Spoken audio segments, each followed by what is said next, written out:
when I was at Fox, a woman came to me named Sue Cameron, who used to work for The Hollywood Reporter, and T.G. Wilkinson Miles, what was her full name, who was the editor and owner of The Hollywood Reporter, had said to Sue, we ought to do some stories about women in the business and on.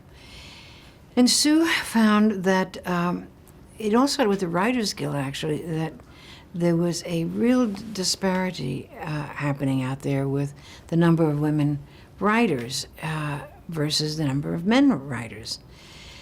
And she wrote a column about it, and it caused a bit of a sensation. And she came to me and she said, look, Sue came to me and she says, look, I think we ought to meet with Tichy, and we ought to talk about what we can do about having a bigger profile in the industry. So I went over to Tichy's office, and Sue was there with, I think, 6 other women.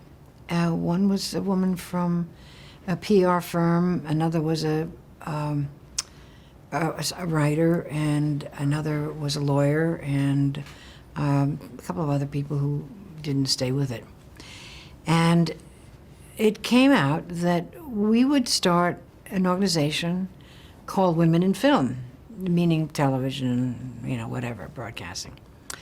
And what we would do is we would meet and we would try to entertain the aspects of promoting women for positions that they had not necessarily been thought of in the business. And so it evolved then to be a very interesting organization because the support factor was really what it was about in the beginning.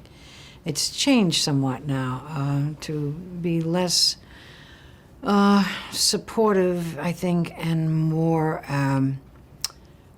class-oriented and benefiting people who are looking to learn about various aspects, and they have breakfasts and luncheons and that sort of thing.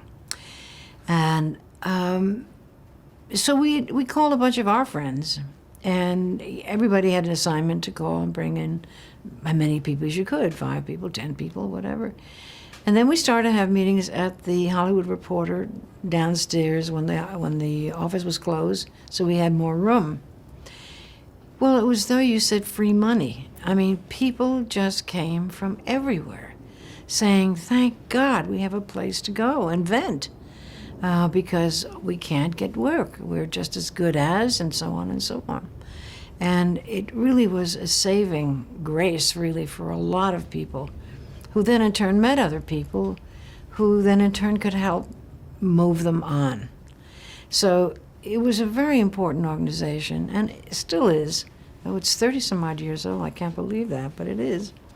And it has grown, and it has struggled, and it has changed its personality, and it's been reflective, and it's been less than I had hoped it would be, and sometimes more than I hoped it would be. And I still keep my hand into some of it. I established the Nancy Malone Director Award, cash award, for a young woman director or an old woman director who comes out of what we call the Film Finishing Fund, which is a pot of money or in-kind services for those women who have made either a documentary and or a narrative film who need finishing, either one more pass at the editing machine or some kind of help with a voiceover or whatever it is. And the person who wins that, there are many, many submissions, but the person who wins both the doc and the fiction film is given a cash award from me to encourage them. Go buy dinner, or put it in your film. It doesn't matter.